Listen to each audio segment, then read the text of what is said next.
édition spéciale.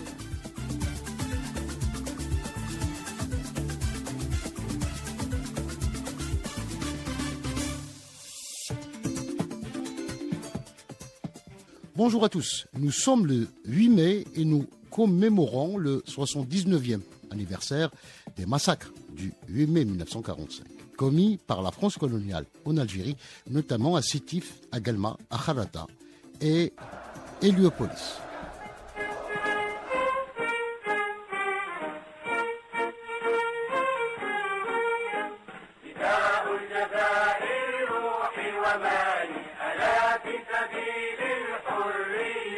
Vous l'aurez compris, cette émission spéciale sera consacrée à un moment important qui a marqué l'histoire de la colonisation, mais aussi l'histoire des mouvements de libération en Afrique et en Algérie en particulier.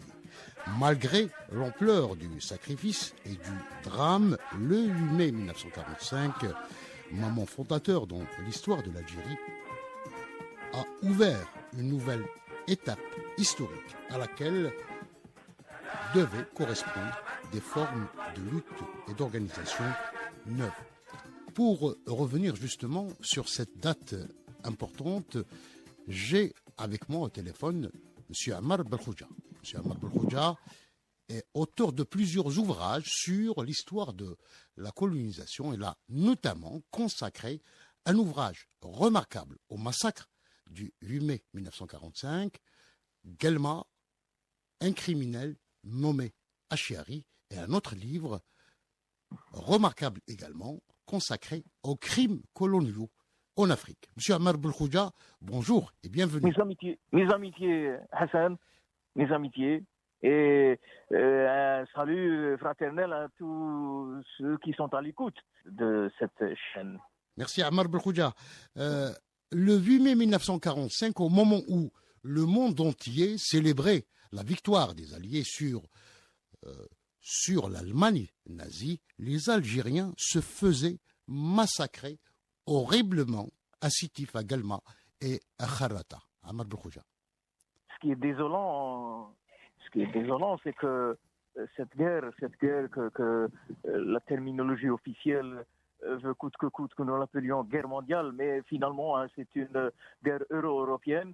Et le fascisme, la naissance du fascisme et l'avènement du nazisme et de l'hitlérisme n'est que la résultante d'une atmosphère qui empoisonne l'existence, et ça va déboucher sur un conflit européen, une guerre mondiale, qui va mobiliser y compris les peuples se trouvant sous domination coloniale, c'est-à-dire l'ancien empire anglais et l'ancien empire français, qui avaient sous leur domination aussi bien les Asiatiques, les Africains et les Maghrébins. Alors cette guerre qui va se terminer par un bilan effroyable, c'est-à-dire 60 millions de morts, dont 9 millions uniquement pour l'Allemagne. Alors, ce qui est stupéfiant et un peu révoltant dans cette situation, c'est que les Algériens vont participer à la libération de la France coloniale, aux côtés des Américains et des Soviétiques qui vont venir au secours de cette Europe et plus particulièrement au secours de cette France. Alors les Algériens qui sont tués sur le front anti-nazi, antifasciste, vont, en retournant dans leur pays, vont croire qu'ils vont célébrer, au même titre que tous les peuples des plus grandes capitales du monde, célébrer la fête de la victoire. Parce que les Algériens devaient participer justement à cette libération du monde libre, entre les guillemets. Parce que ce monde libre va s'attacher, s'acharner à garder les colonies. Le 8 mai 1945, les Algériens voulaient participer d'une manière pacifique, sans port d'armes, sans un esprit d'animosité ou de haine ou de ressentiment, parce qu'il était de leur droit de commémorer la fête de la victoire au même titre que tous ceux qui ont combattu le nazisme. Néanmoins. C'était également, oui, Ammar Belkhouja. Oui. Alors, les manifestations vont être interdites.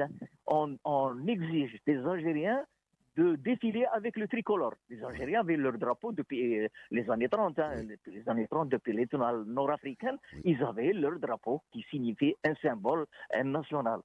Alors, le, le, le, ça va tourner autour, disons, des émeutes, d'un soulèvement que les historiens malhonnêtes vont qualifier des émeutes de la faim. Les Algériens ont manifesté pour la dignité, pour la liberté, et les dirigeants à l'époque, hein, tout le mouvement politique était interdit de 1939 à 1945. Donc il y avait le PPA de M. Missali El-Haj en interdit, qui n'activait pas, le PCA, le Parti communiste algérien, n'activait pas, et puis il y a d'autres leaders, Farhat Abbas, l'association des Oulémas, mais tout le monde croyait, parce que nous avons participé à la libération de cette Europe, de cette France, que nous allons, nous aussi, accéder à l'indépendance qui est revendiquée depuis la naissance du mouvement nationaliste dans les années 20. Voilà, c'est un peu grosso modo. Et puis, les Algériens ont cru également à un principe adopté dans le cadre de la charte de l'Atlantique, à savoir le droit des peuples à disposer d'eux-mêmes, Ammar. Absolument, les leaders, que ce soit Roosevelt ou Staline ou De Gaulle, c'est-à-dire que il était convenu que dès lors que ce monde sera libéré d'un fascisme qui a dévasté toute cette Europe, on recommandait que ça va déboucher sur une libération méritée des peuples et des nations encore sous domination. Cette recommandation expresse va être, disons, trahie par les empires coloniaux, à commencer par la France coloniale, qui pendant que les capitales fêtaient la fête de la victoire sur le nazisme, le peuple algérien va subir un cataclysme qui va déboucher sur un massacre collectif, Akhrata, Guelma et Sétif, et du mois de mai, du 8 mai jusqu'à fin juin 1945, le bilan est effroyable, hein, c'est 45 000 morts. Nous allons comptabiliser, nos morts, nous allons entrer dans un deuil, pendant que les autres, malgré le deuil qui a dévasté... L'hécatombe également de la guerre, hein. Oui. Nous allons être en deuil. À propos de deuil, je vous dirai que le PPM-TLD qui va ressusciter, hein, qui va déboucher sur une autre formation politique adjointe, hein, le MTLD. Dès 1947, le congrès du PPM-TLD le Congrès a décidé de mettre en place une organisation spéciale qui va dire on va préparer la guerre. Les Français ne veulent pas comprendre que nous avons participé à la libération de l'Europe et de la France. Nous allons nous préparer à prendre les armes. Pourquoi à prendre les armes? Parce qu'en 1945, la paysannerie algérienne, les citadins de Sétif, Kharrata également, n'avaient rien sous la main pour se défendre. Et la milice accomplissait des actes sordides. Cette armée a commencé à sillonner le monde rural et en tirer sur tout ce qui bougeait. Donc, les Algériens les leaders ont pris une leçon, à savoir que les Algériens avaient besoin d'armes pour se défendre et pour réclamer systématiquement leur indépendance. Ammar Belkhodja, vous avez évoqué ce bilan lourd, très lourd, de 45 000 morts. Qu'est-ce qui a fait qu'une manifestation initialement pacifique se transforme en un horrible drame? Est-ce que l'acte a été prémédité? Alors, prémédité, oui, parce que il y a dans le système colonialiste, dans le colonialisme comme doctrine, comme système, ne pouvait jamais fonctionner sans racisme. Donc, le racisme, depuis 1830, c'est une tare qui va être cultivée. C'est-à-dire que il n'y a jamais eu de brassage. Quand on parle de la liberté, la fraternité, il n'y a jamais eu de brassage, de rapprochement entre les peuples pendant un siècle. Et en 2 années de colonisation, la communauté algérienne vivait à part, la communauté européenne vivait à part, et cultivait un racisme. Ce qui fait cette réaction de haine va mobiliser une milice haineuse avec une armée, avec les navires de guerre, avec l'aviation. On a l'impression que c'est une déclaration de guerre contre un peuple désarmé. Qu'est-ce qui se passe? Et puis Abdelaziz Khaldi, a bien illustré ce phénomène. La France coloniale avait besoin d'un héroïsme à bon marché. Qu'est-ce que c'est un héroïsme à bon marché? Parce que la France a capitulé en juin 1940 et que le pétainisme a servi l'idée naziste et le fascisme nazi. Donc, avait besoin d'un héroïsme à bon marché, parce que ça remonte à Sedan, en Autriche, un échec en Autriche, un échec pendant la Deuxième Guerre mondiale de 39 à 45, un autre échec au mois de mai 1954 en Indochine au Vietnam, mais revenons un peu en 1945. 45, la France qui avait capitulé avait besoin d'un héroïsme à bon marché, comme le dit si bien le docteur Abdelaziz Khaldi. Oui.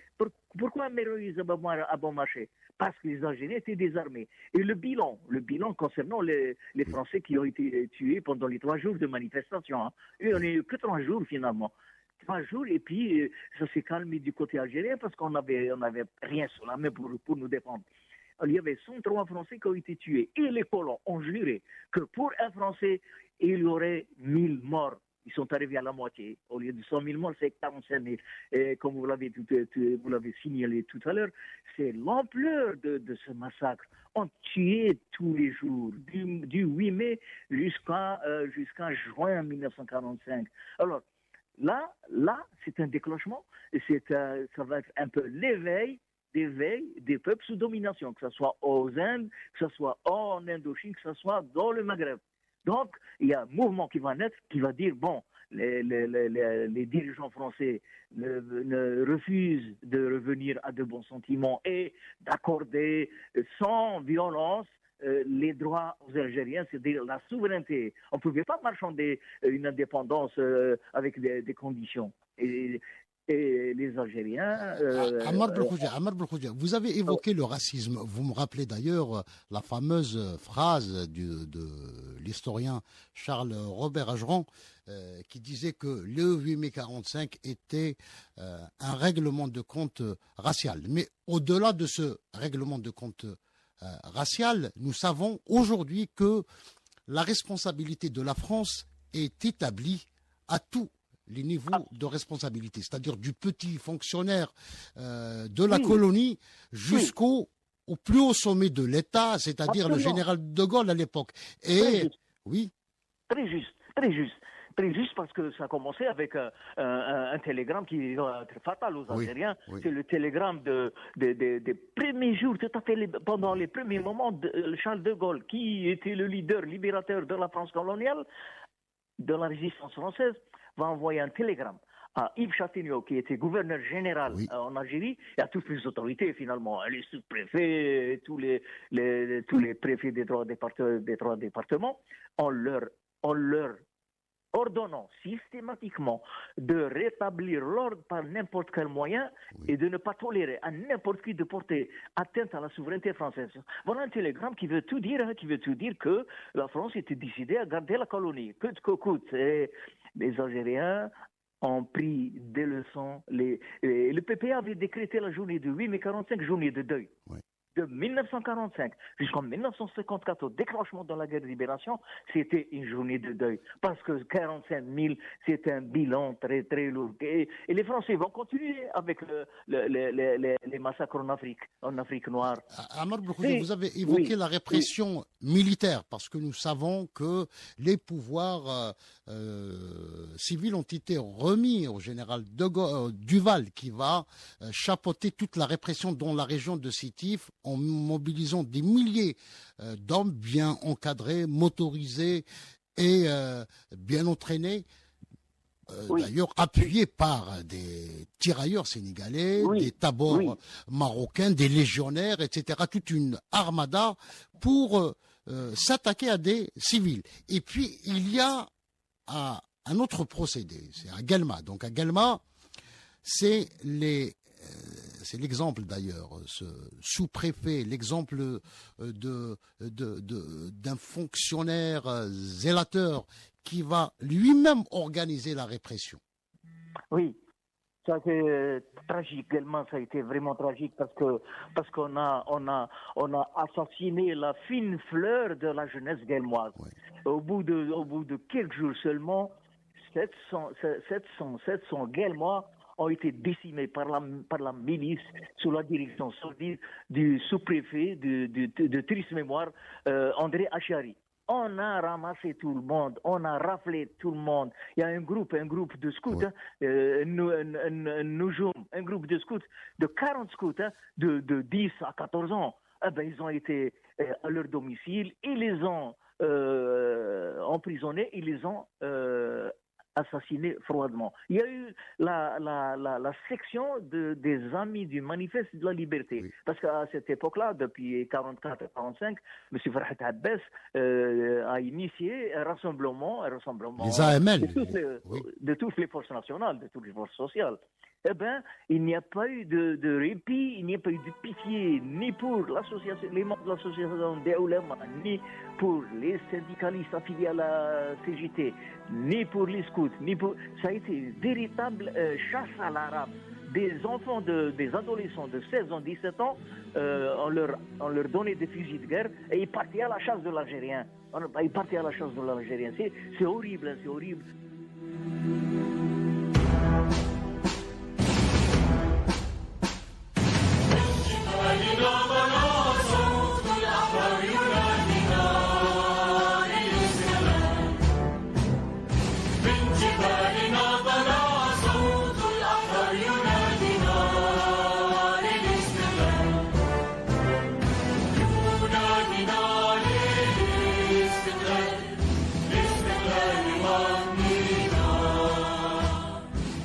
Alors, Achiari, il a tout simplement, donc d'ailleurs, 3 semaines avant les faits, il avait mis en place des milices et même un tribunal d'exception à Omar Belkhoudja. Ah oui, c'est ce qui rappelle un peu le Ku Klux Klan aux Amériques, en Amérique du Nord. C'est-à-dire qu'il installe une cour martiale elle est dans l'illégalité. Elle est dans l'illégalité. Une cour martiale avec des éléments très virulents, très violents, très racistes. Et on faisait comparaître devant cette cour martiale un conseil de guerre, quoi. Un conseil de guerre. Et on éliminait par dizaines, par centaines. On leur faisait creuser des fosses communes. Et une fois la fosse commune achevée, on mitraillait ceux qui l'avaient creusé, c'est-à-dire les Algériens. Et on devait enfuir des dizaines de cadavres dans des fosses communes qui étaient dans tous les alentours des agglomérations. Que ce soit Guelma ou les agglomérations environnantes. Si bien que lorsque je ne sais pas par quel hasard, on va décider d'envoyer une commission d'enquête, Oui. chapeautée par général Tuber, avec un Algérien, Haj Hammou comme interprète, et un notable de la ville de Tlemcen, ils ont commencé à enquêter sur un peu ce qui se passait. Et au bout de quelques jours, c'est toujours le général de Gaulle qui va envoyer un télégramme pour rappeler la commission. Parce qu'à Guelma, Oui. les cadavres peuplaient le sol rural. Et on ramenait des cadavres à Héliopolis où il y avait des fours à chaud. Et on jetait les cadavres dans les fours à chaud pour empêcher la commission de trouver les traces de tous ces dizaines de cadavres. Alors c'est horrible, c'est un peu contradictoire. avec les idées du monde libre, les idées de la liberté, la fraternité, tout ce qui a été développé depuis 1789. Eh ben, en mai 45, non, c'était le gros mensonge, les gros mensonges, parce que les Algériens sans armes, on n'avait pas le droit d'assassiner des gens qui ne pouvaient pas se défendre. Et parce qu'ils ne pouvaient pas se défendre que les leaders nationalistes, notamment le PPMTLD, va décider de préparer une lutte armée bien organisée. On va rester toujours à Guelma parce que Guelma, c'était le lieu représentatif des pires exactions commises durant le 8 mai. Parce que Achiari, en dépit des milices, en dépit de la cour martiale, il avait même libéré des prisonniers, des brigands, qu'il avait armés pour s'attaquer aux Algériens. Il avait libéré des prisonniers italiens, laquelle Italie était alliée, les forces de l'Axe étaient alliées à Hitler. À l'époque, oui. Mussolini, c'était le bon copain d'Hitler. Hein. Ils ont même participé à sévir pendant la guerre civile d'Espagne. Hitler et Mussolini. Oui. Donc les prisonniers italiens, avec certains brigands également, c'est-à-dire les prisonniers de droit commun.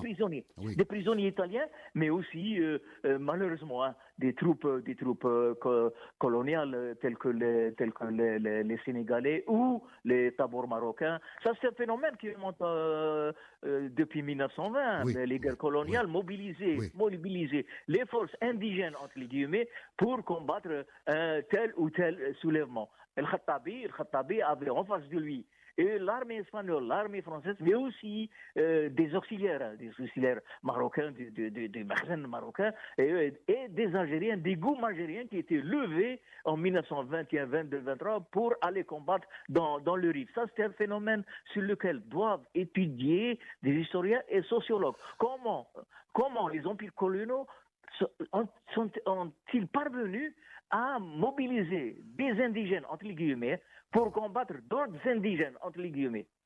Avant de passer à autre chose, j'aimerais donc revenir également sur un fait à Guelma. La première martyre, la femme, la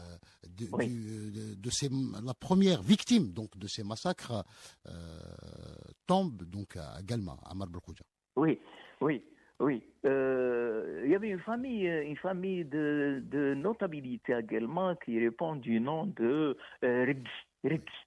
Il y avait 2 Righi en France qui ont combattu pendant la Première Guerre mondiale, dont l'un fut estropié. Et il y avait le Righi, Mohamed et Hafiz. Et il y avait Zohra Righi. Mohamed va être assassiné lâchement en quittant son hôtel. C'est le seul Algérien à l'époque qui possédait un hôtel. Hein. Les colons étaient trop jaloux qu'un Algérien accède à ce niveau de vie. Hein.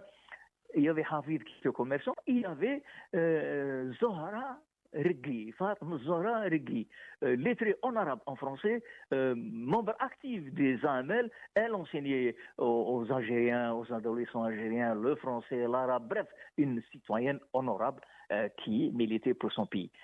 Quand on a assassiné son frère Mohamed, elle est allée personnellement s'adresser au grand criminel Achiari pour lui dire mais qu'est-ce que vous êtes en train de faire? Mes frères, de quel péché sont-ils accusés pour qu'ils soient assassinés froidement? Il n'a pas hésité, ce André Achiari. Il l'a fait capturer par la milice. Il l'a emmené à la fontaine chaude dans les environs de Guelma. Hein. Pendant les premiers jours de mai, hein, c'était les premiers jours de mai, la première femme assassinée. On l'a emmené, on l'a torturé, on lui a rasé complètement la tête, on l'a humilié, on l'a violé, victime d'un viol collectif, figurez-vous, c'est Hassan. Et on l'a emmené devant un peu le temps d'exécution, on l'a invité à se bonder les yeux. Non, je refuse. Je fais face à mes tortionnaires, à ceux qui vont me tuer, m'exécuter, et je termine par dire Tahia al-Jazair, Wallahu Akbar. Voilà. Non, encore deux ou trois questions, Ammar Belkhouja. Oui.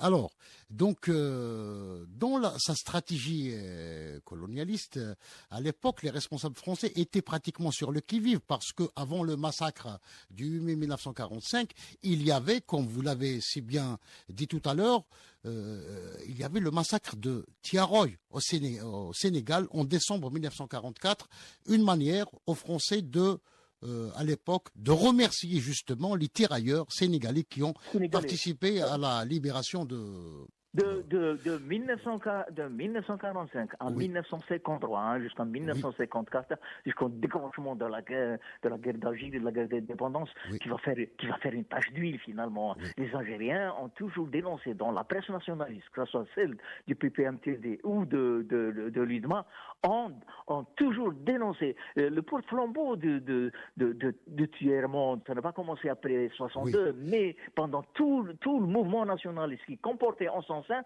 ce désir de faire libérer toutes les colonies sous domination. Alors, de 1945 à 1953, dans les archives, vous allez trouver des massacres en Côte d'Ivoire, en Tunisie, au Maroc, en Algérie et surtout à Madagascar. Madagascar, c'est le même scénario donc du 8 mai 1945. Est-ce que vous pouvez un petit peu résumer rapidement, donc revenir rapidement sur les massacres de 1947 au Madagascar?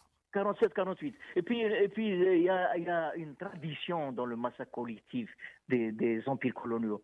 C'est qu'avant 1947, avant le massacre de 87 000 ou 89 000 Malgaches, il y a eu en 1897 500 000 Malgaches assassinés froidement, je dis bien en 1897, c'est-à-dire presque à la fin du 19e siècle. Donc c'est une tradition finalement. Hein. Les empires coloniaux, les conquêtes coloniales sont jalonnées de massacres sur lesquels nous devons nous pencher pour les exhumer et dire à ces générations, mais regardez, le colonialisme, ça a été vraiment la chose la plus horrible qui n'a pas servi l'humanité. Bien au contraire, aujourd'hui, le procès du colonialisme, le procès des empires coloniaux n'est pas encore clos.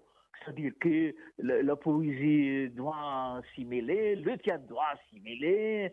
Pourquoi se taire un peu sur ces pages noires qui ne font pas honneur au monde libre, entre guillemets. Hein. Alors, je pense que c'est aujourd'hui, il faut cultiver l'amitié entre les peuples. Cultiver l'amitié entre le peuple français et le peuple algérien à la seule condition que la jeunesse française aujourd'hui se libère du carcan de la droite et de l'extrême droite pour dire non, notre pays ne s'est pas comporté honorablement vis-à-vis des peuples qu'il avait sous sa domination. Une dernière question, Ammar Belkhouja. Est-ce qu'on peut dire que les massacres de mai en Algérie, au Madagascar en 1947 et en Algérie en 1945 constituent un tournant dans l'histoire de la colonisation? On dit que le souffle de ces... Très juste. C'est-à-dire que le cycle de la décolonisation, quand je dis cycle, ce n'est pas un cycle qui va se poursuivre pacifiquement. C'est-à-dire qu'en 1830, les Français vont envahir le pays, c'est à coup de massacre, à coup d'enfumage. C'est-à-dire que la décolonisation, entre les guillemets toujours décolonisation, va encore se terminer dans le sang. Pourquoi ? Parce qu'il y a cette propension à vouloir garder coûte que coûte l'Algérie française. Mais non, l'Algérie n'a jamais été française. Donc ça se termine dans le sang. Alors qu'on pouvait négocier l'appel du 1er novembre. Avait dans un alinéa avait suggéré qu'on peut tout de suite discuter sur la paix. Parce que nous sommes les défenseurs de la paix, nous exigeons la libération de notre pays, la souveraineté de notre pays. Nous pouvons discuter sur une table Et la France coloniale, toujours avec ce désir d'écraser les rébellions, entre les guillemets, eh ben, on nous a fait la guerre pendant 7 ans et demi. Avec d'autres massacres, avec d'autres représailles. Ahmad Belkhodja, les crimes de 1945 en Algérie restent encore impunis. Très juste. On avance, hein. Il y a des hommes politiques français qui avancent par bribes. Hein. Je dis bien par bribes, oui, que c'est un crime d'État, oui, c'est un massacre inconcevable. Mais il y a cette attitude de haut et de bas. Hein. Lorsque la droite française est en puissance, eh ben, on nous fait voter, ils le font voter au mois de février 2005 que le colonialisme français en Afrique ou en Algérie ou en Afrique du Nord a eu des effets positifs. Ça crée un tollé de la part de Aimé Césaire, le premier qui avait réagi à cette imposture, à cette loi scélérate, pour dire que le colonialisme n'avait apporté que la maladie, la souffrance, le chômage, le sang, le massacre, les emprisonnements. Il y a des gens qui sont devenus fous dans les prisons de Lombez, de l'Harraj, de Serkeji. Il y a des gens qui sont devenus fous, il y a des gens qui sont morts en prison.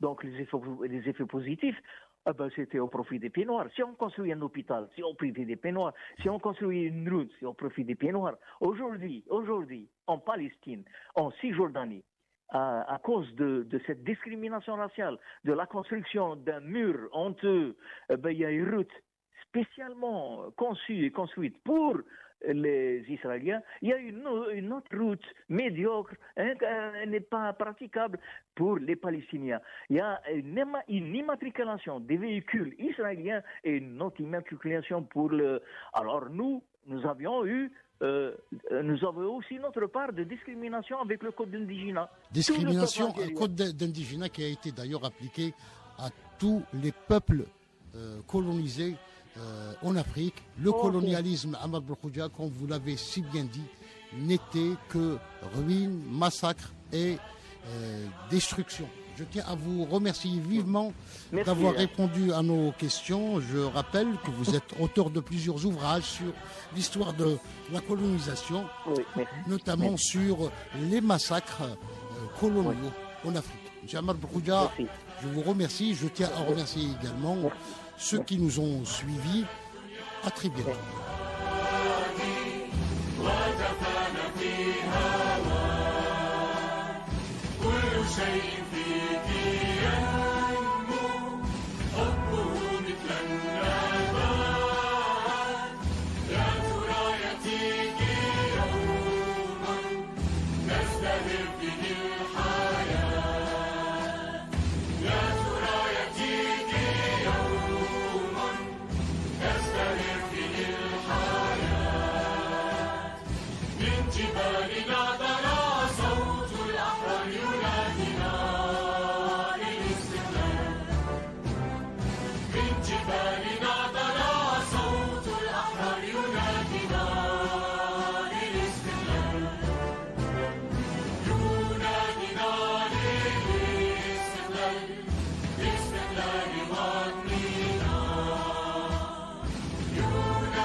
نفدي كل جزء من ثراك إننا أشبال أسد فاصرفينا لعداك لك في التاريخ ركن يشرق فوق السماك لك في المنظر حسن ظل يغري ببهاك